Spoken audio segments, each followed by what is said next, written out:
रसिक मित्र नमस्कार. मी प्रल्हाद कोलते, महाराष्ट्र साहित्य परिषद पुणे शाखा उल्हासनगर आणि शब्दझरा साहित्य समूहाद्वारा आयोजित मराठी राजभाषा दिनाच्या निमित्ताने हास्य कवी स्पर्धा 2021च्या अंतिम टप्प्यात आपण पोचलो आहे.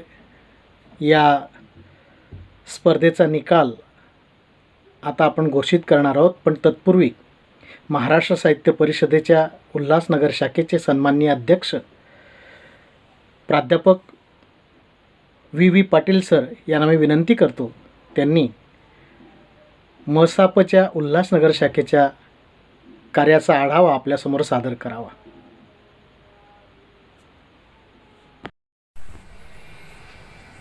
नमस्कार.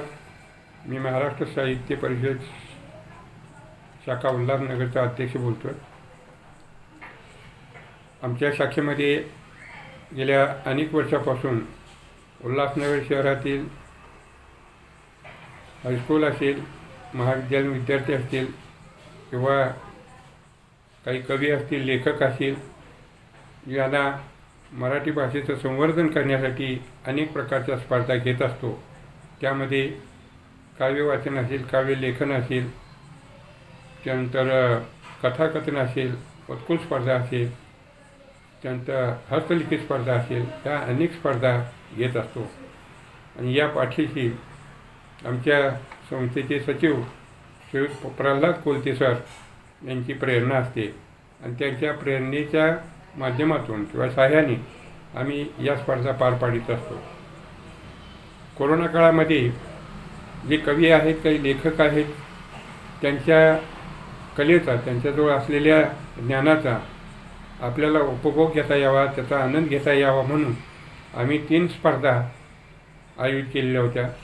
त्यामध्ये पहिली स्वरचित काव्य वाचन स्पर्धा आम्ही श्रावण महिन्यामध्ये घेतली होती. पावसावर आधारित कवितांचा तो कार्यक्रम होता आणि त्यामध्ये शेकडो कवींनी भाग घेतला होता आणि त्यात जिल्ह्यातील, राज्यातील, त्यानंतर देशातील 1-2 कवी तर परदेशातील त्या ठिकाणी सहभागी झाले होते आणि त्यांनी आपल्याला त्या काव्यरचनेचा आनंद दिला होता. त्यानंतर दुसरी स्पर्धा घेतली ती आत्ता 19 फेब्रुवारीला शिवजयंती झाली. त्या शिवजयंतीच्या निमित्तानं अनेक कवींना आम्ही आवाहन केलं होतं किंवा आपण शिवाजी महाराजांच्या जीवनावरील एखादी कविता असेल, पोवाडा असेल किंवा स्वरचित एखादं भारूड असेल तर त्याचं सादरीकरण करावं. आणि त्यासाठी सुद्धा अनेक कवींनी या आपल्या कलेच्या माध्यमातून किंवा त्या स्पर्धेच्या माध्यमातून आम्हाला एक अनुभव, वेगळा अनुभव घेऊन दिला. त्यानंतर आता जी आम्ही आयोजित केलेली स्पर्धा आहे ती म्हणजे स्वरचित हास्य काव्य वाचन स्पर्धा. यामध्ये सुद्धा अनेक लोकांनी भाग घेतलेला आहे आणि त्या सर्व लोकांनी हास्य कविता लिहिणं आणि सादरीकरण करणं हे तसं पाहिलं तर अवघड असतं, परंतु ज्यांनी या ठिकाणी भाग घेतलेला आहे त्यांनी आपल्या शब्दसंबंधांच्या माध्यमातून, रचनेच्या माध्यमातून एक स्वरचित हास्य कविता सादर करण्याचा एक चांगला प्रयत्न या ठिकाणी केलेला दिसतो. आणि तो जो प्रयत्न आहे तो आमचे सभासद असतील, आमचे पदाधिकारी असतील, त्यानंतर मराठी भाषिक असतील, त्यांनी त्याचा मनमुराद आनंद घेतलेला आहे आणि त्या कविता त्यांनी वाचून एक चांगल्या प्रकारची स्पर्धा आयोजित केल्याबद्दल धन्यवाद दिले जात आहे. कोलते सरांनी या कवितांचं समीक्षण करण्यासाठी, काव्य वाचन स्पर्धेचं समीक्षण करण्यासाठी एक चौधरी म्हणून औरंगाबादचे मॅडम आहेत, त्या कवी आहेत, लेखिका आहेत, त्यांच्याकडे हे काम दिलं होतं आणि त्यांनी जो रिझल्ट दिलेला आहे तो रिझल्ट या ठिकाणी आम्ही आपल्यासमोर ठेवणार आहोत. ज्या स्पर्धकांनी भाग घेतला त्या सर्व स्पर्धकांचे अभिनंदन आणि ज्यांना याच्यामध्ये यश मिळालं, जे गुणवंत झाले, यशवंत झाले, त्यांचं खास अभिनंदन करतो. आणि येणाऱ्या 27 फेब्रुवारीच्या राजभाषा दिनानिमित्त आम्ही त्या कवींना परत एक वेळ काव्य वाचन करण्यासाठीची संधी देत आहोत. तर ज्यांना आम्ही निमंत्रित करू त्यांनी त्या कविता ऑनलाईन काव्य वाचन स्पर्धेतील स्पर्धकांनी भाग घ्यावा आणि आम्हा सर्वांना परत एक वेळ तो अनुभव द्यावा अशी विनंती त्यांना करतो. आणि आपण सर्वांनी आम्हाला जे सहकार्य दिलं त्याबद्दल आणि खास करून आमचे सचिव प्रल्हाद कोलते सरांनी त्यासाठी घेतलेली मेहनत जी आहे त्याबद्दल त्यांचेही आभार आणि आपणा सर्वांचे आभार. धन्यवाद. यापुढील सूत्र आमचे सचिव श्री प्रल्हाद कोलते सर यांच्याकडे मी सुपूर्द करत आहे. धन्यवाद पाटील सर. आपण आपल्या महाराष्ट्र साहित्य परिषदेच्या उल्हासनगर शाखेचा कार्याचा धावता आढावा आपल्या रसिक मित्रांसमोर या ठिकाणी सादर केला आहे. आणि ही स्पर्धा यशस्वी करण्यासाठी आणि तिचं मूल्यांकन करण्यासाठी आपल्याला आपला अमूल्य वेळ खर्च करून ज्यांनी कमी वेळामध्ये या स्पर्धेचं मूल्यांकन करून दिलं, अर्थात ज्येष्ठ कवयित्री माधुरी चौधरी औरंगाबाद यांनी खरोखर महत्त्वाचं कार्य आपल्या या स्पर्धेसाठी केलेलं आहे. त्या लेखिका आहे, कवयित्री आहेत. त्यांचं बेरकीनामे आहे सदर खूप लोकप्रिय आहे. विविध कवी संमेलनांमधून त्या निमंत्रित कवी म्हणून कविता सादर करीत असतात. बऱ्याचशा स्पर्धांचं त्यांनी कविता स्पर्धांचं मूल्यांकन केलेलं आहे. असा दांडगा अनुभव असलेल्या या कवयित्रींचं आपल्याला मोलाचं मार्गदर्शन या ठिकाणी लाभलेलं आहे. त्या ज्येष्ठ कवयित्रींना मी नम्र विनंती करेल त्यांनी या स्पर्धेमध्ये जो अनुभव घेतला आहे त्या अनुभवाबाबत आपलं मनोगत मांडावं मी विनंती करतो. कवयित्री माधुरी चौधरी यांना. नमस्कार मित्रांनो, मी माधुरी चौधरी औरंगाबादहून. महाराष्ट्र साहित्य परिषद पुणे यांची उल्हासनगर शाखा व शब्दझरा साहित्य समूहद्वारे आयोजित मराठी राज्यभाषा दिनानिमित्त हास्य कविता स्पर्धेचं परीक्षण करण्याची संधी मला आयोजकांनी दिली, त्याबद्दल मी आयोजकांची खूप खूप आभारी आहे. मित्रांनो, ह्या स्पर्धेमध्ये बऱ्याच कविता आल्यात, पण परीक्षण करताना ज्या गोष्टींचा आम्ही विचार केला त्याच्यामध्ये होती कवितेची खोली, सादरीकरण, स्पष्ट उच्चार, हास्यनिर्मिती, कवितेचा दर्जा, चेहऱ्यावरील हावभाव आणि अजून बरंचसं. मित्रांनो, हास्य कविता ही फक्त चांगली लिहून चालत नसते, तर ती सादर करताना तुमच्या चेहऱ्यावरचे हावभाव, तुमच्या शब्दांची फेक, तुमचं सादरीकरण आणि त्या गोष्टीमुळे रसिकांच्या चेहऱ्यावरती आलेलं हास्य हे खूप मायने ठेवत असतं. फक्त छान लिहून चालत नाही, तर विशिष्ट पद्धतीने सादरीकरण करणंही तेवढंच गरजेचं असतं. या स्पर्धेमध्ये सादरीकरण आणि कविता ह्या तर महत्त्वाच्या होत्याच, पण त्याबरोबर ऑनलाईन आलेल्या लाईक्स आणि कॉमेंट्स ह्यासुद्धा तेवढ्याच महत्त्वाच्या होत्या. आणि जेव्हा तुम्हाला लाईक्स आणि कॉमेंट्स किंवा व्ह्यूज मिळवायचे असतील तेव्हा तुमचं सादरीकरण अशा पद्धतीचं असायला हवं की लोकांनी खरोखर मनापासून तुमच्या कवितेला दाद द्यायला हवी. काही कविता हास्य कविता कमी आणि व्यंग कविता जास्त वाटतात. काही वेळेला विनोद हा कवितेच्या शेवटी झालेला वाटला, पण तोपर्यंत श्रोता हा बोर झालेला असतो. आणि कदाचित जेव्हा तुम्ही ऑनलाईन सादरीकरण करतात तेव्हा मग बोर कविता होत असेल तर तो व्हिडिओ ऑफ केला जातो आणि शेवटचा विनोद त्याच्या लक्षात सुद्धा येत नाही किंवा ऐकला पण जात नाही. म्हणून जेव्हा आपण ऑनलाईन सादरीकरण करतो तेव्हा सहसा अशाच कविता निवडायच्या की तुमच्या पहिल्या कडव्यापासनं प्रेक्षकांनी, श्रोत्यांनी हास्याचे फवारे उडवायला हवेत. जेव्हा आजकालच्या हास्य कवींमध्ये जर आपण विचार केला तर एक्सप्रेस म्हणून जे प्रसिद्ध आहेत मिर्झा बेग किंवा राजा धर्माधिकारी किंवा सुरासे म्हणून औरंगाबादचे किंवा अमरावतीचे गौतम गोधळवे यांच्या कविता ह्या आजकाल तुमच्यासाठी एक आदर्श हास्य कविता म्हणून तुम्ही समोर बघू शकतात किंवा समोर ठेवू शकतात मित्रांनो. अशा प्रकारच्या तुम्ही जर हास्य कविता करायला शिकलात तर खरंच मराठी साहित्य क्षेत्रामध्ये फार मोठी जी पोकळी आहे हास्य कवींची ती भरून काढता येईल. खरं तर आपण ह्या आयोजकांचं कौतुक करायला हवं की मराठी भाषा दिनानिमित्त अशा वेगवेगळ्या मराठी विषयावरती कविता होत असताना मराठी माझी मातृभाषा वगैरे अशा स्पर्धा होत असताना एक आगळी वेगळी स्पर्धा आयोजकांनी इथं ठेवली आणि एक वेगळाच आदर्श आयोजकांनी आपल्यासमोर ठेवलेला आहे. या स्पर्धेतील काही कविता खरंच खूप मनाला भिडल्यात आणि काही काही कवितांमधले संदेशसुद्धा खूप छान होते. प्रत्येक काही कविता अशा होत्या की बरेच दिवस आठवणीत राहतील. उदाहरणार्थ एक दारूवरची कविता होती, अजून एक डावाडोळा म्हणून कविता होती. अशा काही काही कविता होत्या की ज्या पहिल्यापासनं आपण त्याच्यावरती हसू शकतो अशा होत्या. सादरीकरणसुद्धा काही जणांचं खूप छान होतं. अशा ह्या कविता खरंच माझ्या तर कायमस्वरूपी लक्षात राहतील. सादरीकरणामध्ये एक विशिष्ट असा आत्मविश्वासही होता. अशा स्पर्धांनी साहित्य क्षेत्रामध्ये अजून छान हास्य कवितांची पेरणी केली जाईल व नवीन नवीन हास्य साहित्यिकांची किंवा हास्य कवींची निर्मिती होईल अशी आपण अपेक्षा करूया. मित्रांनो, विजेत्यांचे खूप खूप अभिनंदन आणि सर्व स्पर्धकांना माझ्याकडून पुढील वाटचालीसाठी खूप खूप शुभेच्छा. धन्यवाद.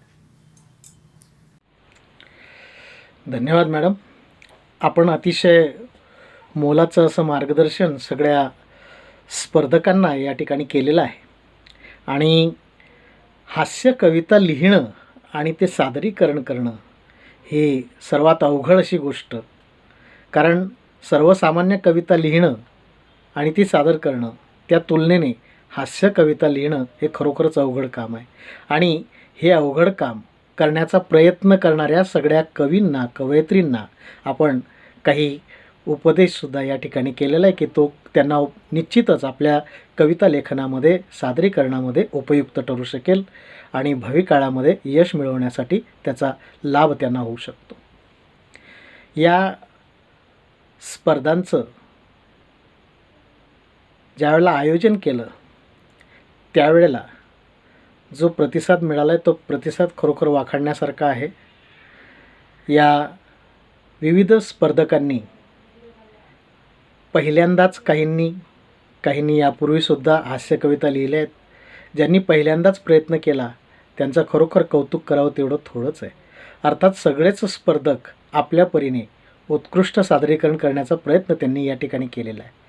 पण स्पर्धा म्हटली की सर्वांना या ठिकाणी प्रथम द्वितीय क्रमांक मिळणं शक्य नसतं. परंतु आपल्या कवितेचा दर्जा, सादरीकरणाची पद्धत आणि आपल्या मायबाप रसिकांवर होणारा त्याचा प्रभाव या सर्वांचा विचार करून कवितेला मिळालेल्या लाईक्स, कमेंट्स आणि त्याचबरोबर आमच्या परीक्षकांनी केलेलं परीक्षण या दोहोंच्या गुणांचा विचार करून पुढीलप्रमाणे आपण या स्पर्धेचा निकाल तयार केलेला आहे. आणि तो निकाल लगेचच आपल्यासमोर या ठिकाणी सादर करणार आहे. परंतु तत्पूर्वी ज्या स्पर्धकांना यामध्ये यश मिळेल त्या सर्वांचं अभिनंदन तर असेलच, परंतु ज्यांना यश मिळालं नाही, अर्थात त्यांनी भाग घेतला हेच मोठं यश आहे आणि येणाऱ्या काळामध्ये त्यांना यश मिळाल्याखेरीज राहणार नाही अशा शुभेच्छा मी त्यांना देऊन आपल्या या स्पर्धेचा निकाल आपल्यासमोर जाहीर करतो आहे. सर्वप्रथम मी या ठिकाणी सांगू इच्छितो, आपण या कवितांना सादरीकरणावरनं लक्षवेधी, त्यानंतर उत्तेजनार्थ, मग तिसरा क्रमांक, दुसरा क्रमांक आणि प्रथम क्रमांक या चढ्या क्रमाने जाणार आहोत. सर्वप्रथम ज्या कवितांनी लक्ष वेधून घेतलं अशा कविता ज्या होत्या त्या कवींची नावं आणि कविता, त्या कवींची नावं पुढीलप्रमाणे.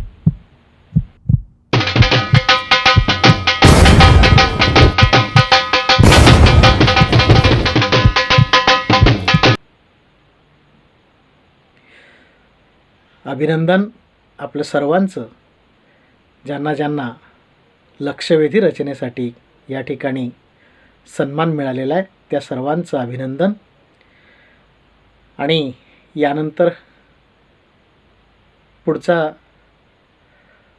स्पर्धेचा गट अर्थात उत्तेजनार्थ कोणाकोणाला नंबर्स प्राप्त झालेले आहेत ते आपण बघणार आहोत.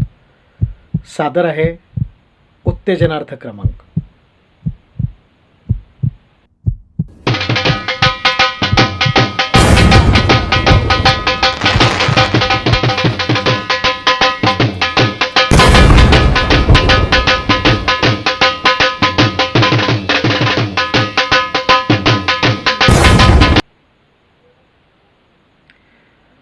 या सर्व उत्तेजनार्थ क्रमांक मिळवणाऱ्या कवी कवयित्रींचे हार्दिक हार्दिक अभिनंदन.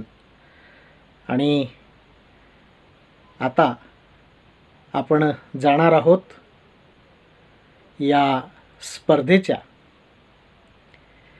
तिसऱ्या क्रमांक प्राप्त करणाऱ्या कवी कवयित्रींच्या नावाकडे. बघूया कोण आहेत ते. मित्र, तिसरा क्रमांकसुद्धा विभागून देणं हे क्रमप्राप्त ठरलं, कारण त्याच तुल्यतेच्या दोन्ही कविता आणि कविता सादरीकरण होते आणि म्हणून हा तिसरा क्रमांकसुद्धा आपण विभागून दिलेला आहे.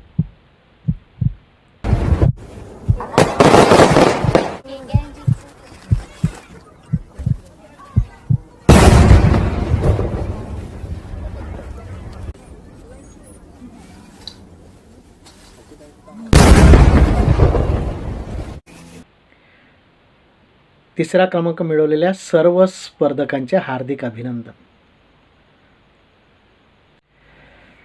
आणि मित्र, आपण वाट पाहत आहोत त्या दुसऱ्या क्रमांकाची. बघूया कुणाला दुसरा क्रमांक मिळाला आहे. या ठिकाणी सुद्धा परीक्षकांना फार विचार करावा लागला. परिणामी दुसरा क्रमांकसुद्धा आपण या ठिकाणी विभागून दिलेला आहे. बघूया कोण आहेत ते दोन भाग्यवंत. त्या दोघांचंही भरपूर अभिनंदन.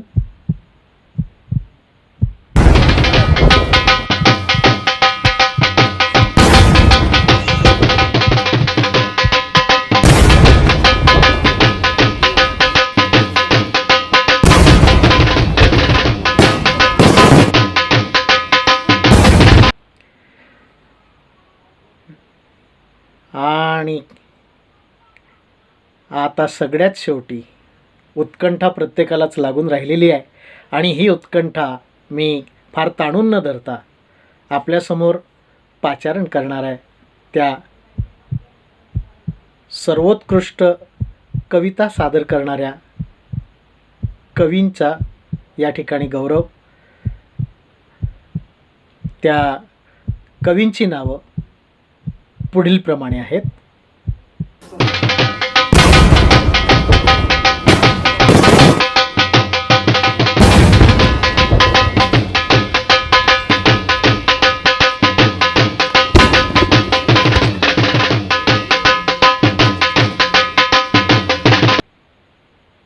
वा वा वा वा, अभिनंदन अभिनंदन. आणि सर्व विजेत्यांचे अभिनंदन आणि ज्यांनी ज्यांनी सहभाग घेतला त्या सर्वांचं देखील मनपूर्वक अभिनंदन.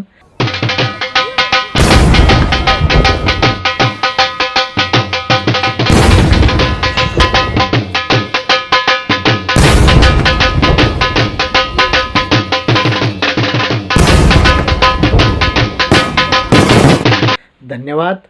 या स्पर्धेमध्ये आपण उत्स्फूर्त सहभाग नोंदविला आणि त्याचबरोबर मायबाप रसिकांनी त्याचा मनमुराद आनंद लुटला आणि उत्कृष्ट असा प्रतिसाद देऊन या सर्वांच्या स्पर्धेला लाईक्स कमेंट्स दिल्यात. येणाऱ्या काळामध्ये सुद्धा अशाच ज्या स्पर्धा असतील त्या स्पर्धांमध्ये आपलं मोलाचं योगदान असावं आणि सर्व श्रोत्यांनी प्रेक्षकांनी त्याचा आनंद घ्यावा. आपल्यालासुद्धा आपली एखादी रचना सादर करायची असल्यास या चॅनलवरती नंबर दिलेला आहे, त्या नंबरवरती संपर्क साधावा, जेणेकरून आपल्यालासुद्धा ही संधी प्राप्त होऊ शकते. धन्यवाद.